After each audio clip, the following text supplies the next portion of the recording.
Hello everyone and welcome to another video that we're doing in relation to Knights of the Fallen Empire. Now the biggest concern that I have with this expansion is the focus on story is good. It's good to see that, but if it's just the sole focus of the game and the game may lack retention mechanics, that's the thing. What are retention mechanics? It is what the designers refer to, or what we refer to as grind. The designers refer to them as retention mechanics. Are you familiar with retention mechanics? They're in every single MMO has them, SWTOR no exception. So right now, the retention mechanics basically for SWTOR, PvE and PvP, they're fairly similar. It's basically gear grind is the retention mechanic. It's getting better gear. That is the thing. So to get better gear, you run dailies at end game. We're talking about you run dailies, you run hard mode flashpoints, you run operations, story mode operations, and then hard mode operations.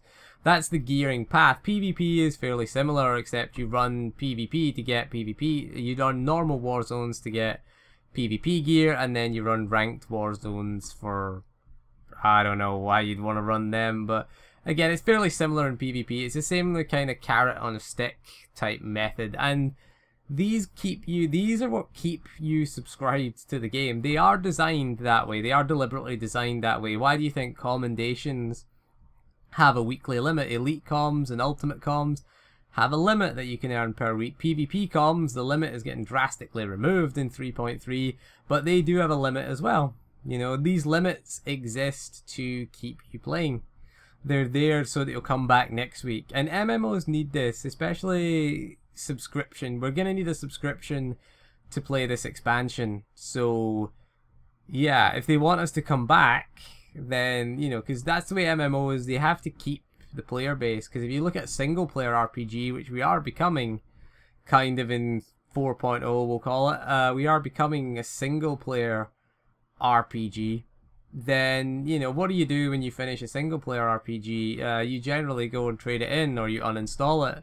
You maybe play through it again, maybe if you really like the story, but it has this limited kind of shelf life. That's why they come out with DLCs. DLCs are another form of retention mechanic for games. DLCs and add-ons and things like that. And yes, this is an add-on, but the fact that they're moving the end game from 60 to 65 means that we're gonna need a new end game, and just scaling up the old flashpoints and the old operations, it's not gonna work.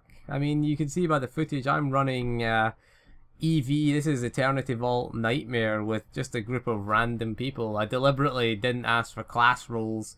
I'm playing a healer, so at least we can do SOA, the final boss. But yeah, I mean, I just signed up. And a lot of people do not know the tactics for Eternity Vault. So we're going to be in that situation where we're in a similar situation in 3.0. We're going to be asking for achievements. You know, a lot of veteran players, I don't like that approach, to be honest, but it's going to happen. We're going to get veteran players just asking for achievements. And oh my god, how can you not know this boss? And you're going to get people who have done EV without ever really knowing any of the boss tactics. I mean, you see it, he's spread out on the missile phase when he's been armed with the, 22 distinct weapons technologies. Imagine that at 65, that's going to wipe you. It wiped you at 50. If you didn't stack in the middle and AoE heal like crazy, you were going to die at level 50. You know, you're popping defensive cooldowns as well in that phase. I remember doing it for progression. It was quite an interesting fight. You could cheese it as a sorcerer. I remember there was a little cheesing mechanic where I don't know if they took it out actually, where you could hide behind the turrets that you killed at the start and just spam force lightning, and it would enrage, but it wouldn't matter because it couldn't hit you for the entire fight. You were out of range of all of its attacks.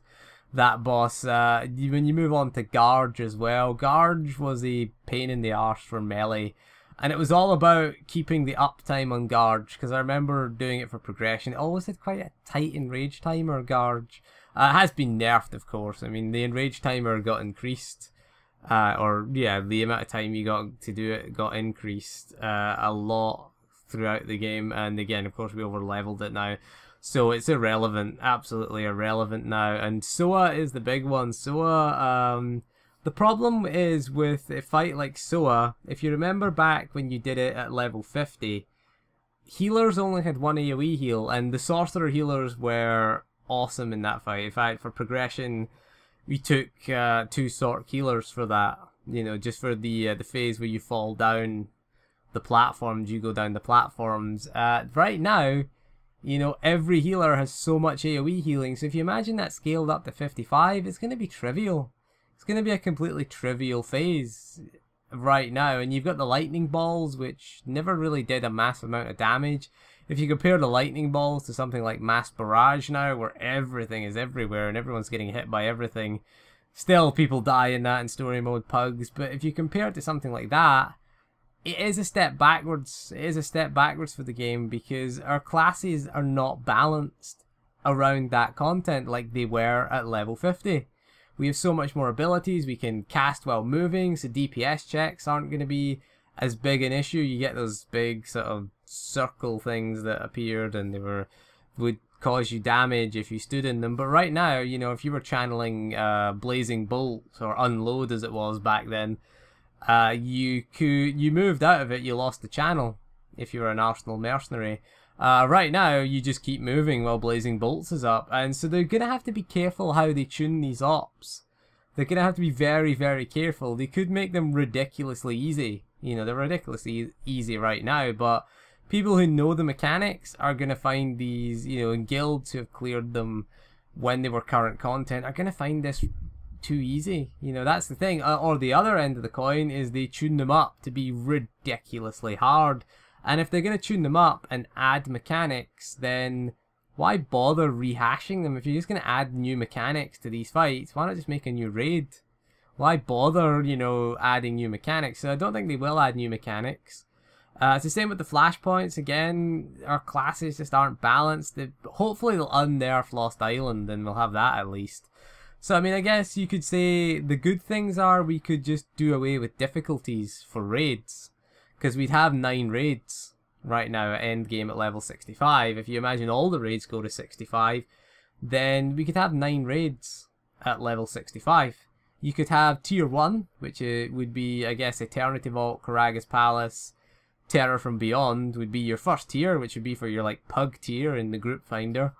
You could have tier 2, which could be Scum and Villainy, Dread Fortress, Dread Palace, which again would be a bit harder for pugs. You could tune them to be a little bit harder, and you know, make them for the guilds most sort of normal. So you've got easy mode, you've got your normal mode raids, and then you've got your hard, your tier 3 stuff, which would be Explosive Conflict, of course, that needs to be tier 3. Temple of Sacrifice and Ravagers, I guess, would be the top tier of raiding. So you could do away with hard, with, you know, normal hard, story hard, nightmare, should we say, and you could essentially put the pugs, you know, have the pugs have their own raid. That's the tier, that's what that tier's for. Tune that around, you know, low gear, and have the gear increase as you go up the tiers, and have 3 tiers. So potentially there is an advantage there. There is an advantage. However, the disadvantage is that, you know, Eternity Vault is nearly 4 years old. Karagas Palace came out just after launch. Explosive Conflict came out a little bit later on. I think it was 1.2 or 1.3. I can't remember. EC came out. You know, Terror from Beyond has been available since vanilla as well. It did get scaled up to level 55 for Scum and Villainy. You know, and Scum and Villainy has been out for a while as well. So there is the point of burnout. You know, we're just sick of looking at it. Dread Fortress and Dread Palace was around for a long time, and of course, Ravagers and Temple of Sacrifice will have been around for, what, 10 months when this expansion comes out in October. So, what are we going to do about it? What are we going to do? I mean, if they gave us 1 new raid, I'd be happy. Even if it was like a 4 boss tier or something like that, I'd be quite happy with that. To be honest, it doesn't have to be, you know, hugely detailed and hugely integrated into the story. That's one of the other things, is that a lot of people did complain in 2.4. 2.4 was the Dread War, that, you know, you had Oricon, which was, you know, had the story for Oricon, and the story finished inside the 2 raids. It finished in Dread Fortress and Dread Palace, eventually. Also, just before you got to the quest for Dread Fortress and Dread Palace, you had to do a Heroic 2 quest. Now, a lot of the solo players didn't like this. The response was in Shadow of Revan. You know, they responded to that in Shadow of Revan. Same with Forced Alliances. A lot of people didn't like grouping up. But then again, you gotta ask, why are you playing an MMO if you're not grouping up?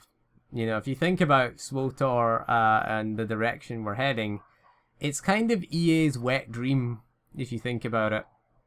Because it's going to be a single-player RPG that you pay a subscription for, and it has always online DRM.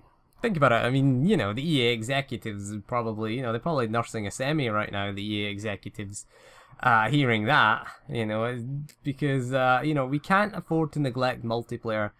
And the other point about the raiders and the PvPers is we're all subscribers. Okay, we kind of have to be if you're going to be a raider, because the raids are, the operations are locked out to free-to-plays. Very few people I've met that use ops passes, very few, even less that use the PvP Warzone passes, because you can only do like a few Warzones per week and then you're locked out. And of course you have to buy the artifact equipment authorization for both. So the PvP community and the raiding community are subscribers, so losing them, alienating them, you're throwing away subscribers. Story players can kind of come in, do the story, and then they can leave for a bit until the next story comes out. You know, the next story patch comes out. You know, 3.2 was the last one. Ziost you could do in, what, an hour if you watch the cutscenes, 40 minutes if you didn't, if you skipped the cutscenes. I know I've done it with a few alts.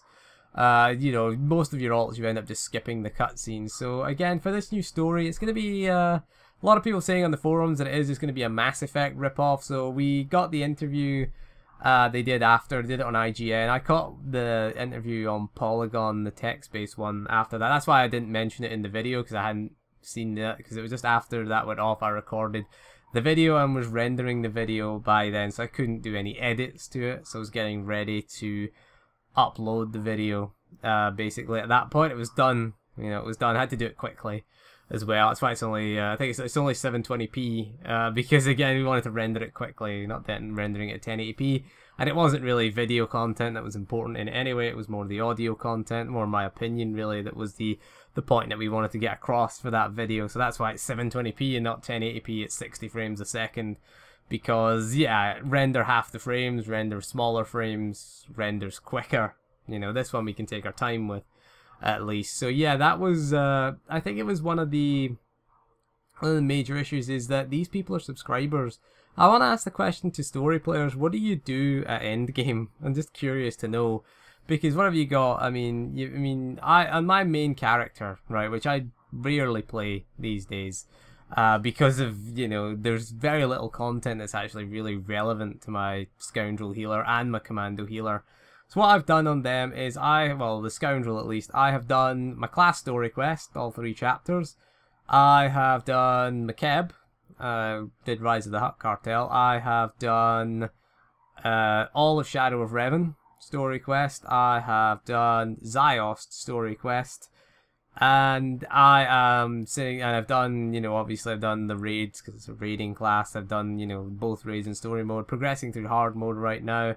Still trying to get the attendance, and the problem is finding good raiders is a problem, because yeah, a lot of raiders have left, and we'll cover that a bit later on in the video, why I think they've left, to be honest, and why it'd be a good idea to try and entice them back, really, because again, they're mostly subscribers. They're gonna pay to play because, you know, or they'll be buying ops passes, at least they'll be spending cartel coins in the cartel market. So that's the thing, is there going to be any reason for players to spend cartel coins in the cartel on ops passes and things like that? Or is there going to be any reason to subscribe? Because once you're a subscriber day one, you've got the 9 chapters, I'd imagine. So I'd imagine, and they're so desperate to keep subscribers. If you look at the rewards that you get, stay subscribed. It's like they've got no content until that, you know, because you look at the timeline that you need to be subscribed to get all the rewards. It just smacks of desperation. Oh, please don't unsubscribe. Please stay subscribed to us. Please stay subscribed. Look, look, shinies, shiny, shiny, shinies. Here are our shinies. Here's the shinies for us. Here's all your shinies if you subscribe. I mean, that's what they've taken to, is just dangling shinies at us if we stay subbed. My sub runs out in December because I had a 6-month sub. It renewed in May. So it runs, I think, December 14th. So I will be around for the expansion. However, maybe not playing SWTOR quite as much. Now that we know there's going to be no content really until October, then probably still, I think I'll still keep raiding, but I'll probably log in once a week because I am subscribed. I might as well take advantage of that. I did get the 6-month subscription there. So yeah, what was the original point we were trying to make is, you know, my main character. Yeah, a lot of the content is irrelevant. A lot of the Flashpoint content irrelevant right now. I've done every Flashpoint with the character. I did Blood Hunt pre-nerf, not in a pug group, should point out. Did it in a pug group post-nerf. It's alright. The pug group is pretty easy now. Did it with a sorcerer. My worst geared healer, at least, so didn't have any problems. Sorcerers are pretty nice, actually, to heal Flashpoints with anyway. Pretty damn good. Got good mobility as well. But yeah, that was the big point. And the point is they say that the majority of the player base do story content, and the majority of the player base don't do PvP and they don't do PvE. And do you know why that is? Do you really want to know why? Because you drove them away, BioWare. You drove the PvP community away, and you drove the raiding community away. PvP community got driven away. Lack of content, lack of updates, you know, Rise of the Hutt Cartel. A lot of people left because PvP got nothing except a 5-level grind and here re-gear again. A lot of PvPers left. I know because I was in a PvP guild and they quit. They just quit the game and said, fuck this. We don't want to do Rise of the Hutt Cartel. We don't want to re-gear again all the way from scratch and have 5-level grind and have no new content. I mean, people wouldn't have minded if there was a new map, a new war zone or something. I mean, yeah, we did get arenas, but arenas came 6 months later after Rise of the Hutt Cartel. But yeah, that was that was a huge kind of kick in the nuts for the PvPers, at least. I mean, I knew a lot of PvPers who just quit the game and found something else. 3.0 did kind of the same thing for raiders. Finding good raiders is difficult. And you'd be surprised, we are struggling. We're not struggling where you think we were struggling. You say, oh, we're struggling to find tanks. Because pugs struggle to find tanks. Guilds are struggling to find good DPS. That's the thing. Guilds really are struggling. We are struggling with the DPS. We've got 7 people in our raid team. We split into 2 raid teams again. And we've got 8 people on one team, 7 people on the other. I'm on the team with 7 people. Again, you're on the team with 7. We've got 2 healers. We've actually got 3. We've got 3 tanks. We've got 5 tanks, should we say, in total. So they kind of rotate in, and one of them has to go a DPS class. But they're don't really like DPSing. So again, tanks aren't the issue for guilds, because guilds find good tanks, and tank spots in guilds are always in demand. They're always taken, really. If you're trying to be a tank in a guild, it's pretty easy. Healers, yeah, we've got 4 of them. You know, we could do with a reserve healer as well. Would be pretty nice in case because if one of us isn't available, then we're kind of screwed. I'm lucky I've got 2 characters that can heal HM at least, so at least if one healer doesn't make the other team, I can go over and join the other team, or vice versa. You know, we're always trying to get alts, you know, with different specs at least, and you know, because you can jump over from one team to the other. But again, we are short of DPS. People are playing on their alts for DPS. So I mean, it is a problem, because trying to find good raiders, it's going to get more difficult. It's going to get even more difficult, because 3.0 it kind of fractured and divided the PvE community. There's the hardcore PvEers and there's the casual ones. I mean, I play mostly casual on a lot of my alts, but you know, I do progression with a couple of characters. I've got 2 characters. I've got a commando and a scoundrel for progression. That's what I use. They're the only 2 that are geared. Gearing a DPS is a fucking nightmare. Again, that's why lack of DPS with progression. It is an absolute nightmare. I mean, again, we're having to just take people and run them through story mode to gear them, and we're prepared to do that. We have to. It's either that or we have no one there. You know, we're not sitting there going, oh, you must have all the achievements, you must be HM ready. Can't do that anymore. We don't have that luxury. We have to take them, and what it does is it resets the overall progression, and people start to get frustrated. And then people start to quit, and then we have to start all over again. So our progression is not very good. 3 out of 10, really. But our progression keeps getting reset because we keep having to bring new players, we keep having to explain tactics to them, and, you know, we keep going up against things like Bulow, keep wiping on Bulow again. below HM is kind of a stumbling kind of point, and we don't really get a chance to get a go at the walkers anymore, because we're taking, every time we're coming along, we're kind of taking new players and we're saying, like, this is how you do below HM, and of course mistakes are made, and it is a learning process. HM, it takes time. You know, I've been there since the beginning of 3.0 doing the progression, and you kind of get used to it as a healer. You kind of know where the big damage spikes are coming, you know when to pop cooldowns, etc, etc. But it is kind of daunting for a kind of new player to, like, oh shit, everyone's dead in a few seconds. And Torque, I'm kind of getting there with Torque, actually. I kind of got Torque down, and you know, if only the bloody Star Pass timers would actually work for the fire now. Sometimes they work, sometimes they don't. I don't know what's going on there, because you really need to know when the fire's going to come. That's the big thing about not Eternity Vault, Torque HM, is when the fire comes, you want to pop your AoE healing. You know, as a commando, we kind of, as soon as we see the fire counting down to like 3, 2, 1, successive treatment, and you know, it spreads out among the melee DPS and the tanks, and you know, prevents them from dying basically. So if you get that wrong, successive treatment timed wrong, it's gonna struggle, and it's Kolto Cloud if you're a scoundrel as well. There, you want the 2-piece set bonus for that. That's my tip there. The old 2-piece, which gives you the 15% more healing on Kolto Cloud there. Kolto Waves doesn't really work as well, because again, people are moving, so Kolto Waves has a limited radius really. Kolto Pack, as long as it hits them, it's going to heal them, so it's a better heal overall. When they come back to the boss, you can use Kolto Waves on them. There you go. There's a little. That's my methodology of healing Torque HM. Still haven't managed to down him yet, so yeah. But it is, I think, it's a decent kind of strategy. But yeah, driving away all those raiders is not a great idea, and guilds have quit the game. Raiding guilds have quit the game.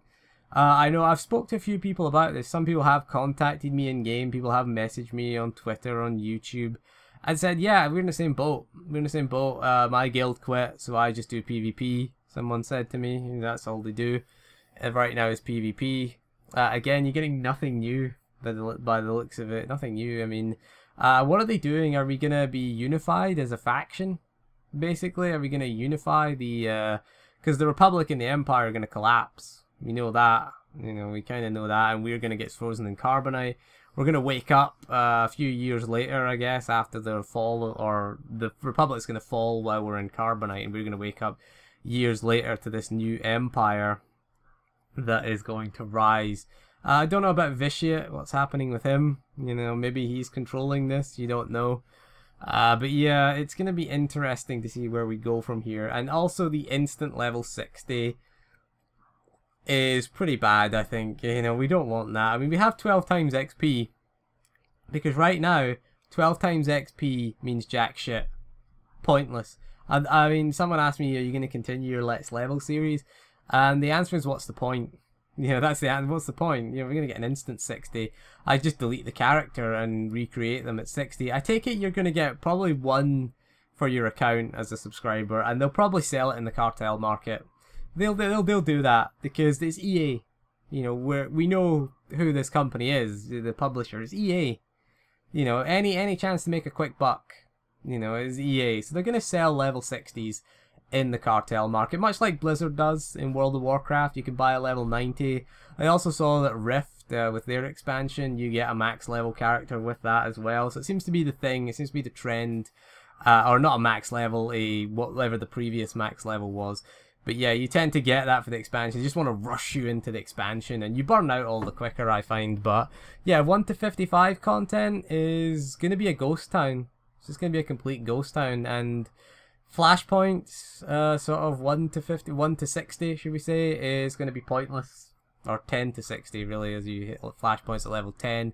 PvP will probably be deserted as well. It is pretty deserted right now, but I imagine it will be deserted, as you know, most of the players are end game anyway, and a lot of players are leveling with 12 times XP. But this announcement comes, you know, when 12 times XP is going to end. It's going to end just before the expansion launches. But why bother? It's the question. Why bother leveling another alt? I mean, if it's just going to be story, because you can only really do. I don't want to do the story 16 times. I don't think I'm gonna like it that much. I want to do it 16 times. I maybe do it 2 or 3 times, and then I'm gonna want to do something else. Like most of my alts, I maybe did the Shadow of Revan story twice, I think, and then the rest of them I just spacebarred my way through it and just, you know, got to 60, power level to 60, started just queuing for flashpoints, operations, did tactical flashpoints, things like that, did the side quests, really, and just or waited for a double XP weekend and got to 60 that way. I never really bothered with the story, and I don't like the fact you have to do the story in 3.0 to like unlock the Yavin dailies. You should only have to do it once per account. Really would be the best idea. I mean, have it there as an option for those who like the story, but for those of us who just want to, you know, have dailies available to us, then, you know, we want to do end content, we want to be an end game. If you're an end game grinder, you know, give us that option, because don't take away from the story players. I'm not saying we should take away anything from the story players, but I think a consideration has to be made for end game, and because end game, it is, yes, it is a cycle, yes, it is a grind, but it is an effective grind in keeping people subscribed, because the first 9 chapters of the story, I mean, how long is it going to take you to play the first 9 chapters? Say maybe 2 hours a chapter, maybe. So that's what, 18 hours. So it'll take you what, maybe 2-3 days to do that on a character. Realistic gameplay, maybe about 2-3 hours a play session. So maybe a couple of days, maybe a week. To do that, you do it on a couple of your alts. The next chapter 10 isn't going to come to early 2016. They said in the Polygon interview that it said early 2016. So that, I mean, that could be from January to March. So potentially there's a 6-month wait between chapter 9 and chapter 10. What are you going to do between that? You know, just level alts, really? But then it's going to become kind of tiresome. I mean, yeah, there's going to be different outcomes of the story, and you're going to be able to recruit different companions and whatnot. But there's only so many times we can do that, and I'm not going to do it 16 times. Certainly not. I mean, I guess we'll try and level them to 65, but we'll probably be leveling via dailies, I guess, doing the old Yavin dailies and maybe the Zyos dailies to try and level them. You can level through dailies. It takes a while because you have to like log out when you finish the dailies, but you know, you'll probably level them via that content as well. So that is going to be, it's going to be a struggle, really, to sell this expansion to end game people. And the point is that we need some sort of hook. The story is a good hook to get you in, but it needs to be a balance between the story and the MMO side, because the multiplayer side is going to keep you there. PvP, we really need new PvP maps, really do. A new raid, even if it's just one raid, launch with one raid, we'd maybe complain, but we'd say, hey, it's a raid at least, scale the old raids up, and, you know, scale them up to at least level 60, or maybe scale a couple of them, maybe EC to 65, and then have the new raid with explosive conflict. You know, maybe that would be I think that'd be quite a viable option. So you get 2 raids at least. You know, you scale one up to 65, you scale the rest at 60, so at least they're still kind of relevant in there. We're not going to be soloing them. We can't solo most of the raids in this game anyway, because some of them have multiplayer components in them. So it would be I think a very good option to have. Having options is always good at endgame. You know, we don't want to be kind of stuck in a linear cycle. We want to have story, we want to have raids, we want to have flashpoints, and we want to have PvP as well. Balance is the key. Balance is the key. But this one seems like it's all story and just rehashed content for endgame, because, you know, the players will grind on that. But I kind of like the idea of the 3 tiers. I mean, hopefully they do away with the difficulties and just have them 3 tiers, because then at least it would be, when you progressed in difficulty, you'd be looking at a different raid. I think that's the big thing about that. You're looking at something different. You're not just doing Dread Palace hard mode. You're doing explosive conflict. Okay, you might have done it before, but at least it's something different. There's different tactics at least. And it would be an interesting kind of concept for the game going forward, really. Obviously, they can't do this with every expansion. They can't just scale up old content every expansion, but for this expansion, it might be the only thing that might placate you. So I'm still on the fence whether or not to subscribe or unsubscribe or not. I've got until December anyway to decide. So we'll see how the launch goes of the expansion. We'll see what there actually is to do at endgame. Anyway, we've rattled on for a while now, so thank you for joining me. and I'll see you again soon. And let me know what you think of the new end game, or the proposed new end game as it is at the moment. So thank you for joining me, and I'll see you again soon, and goodbye.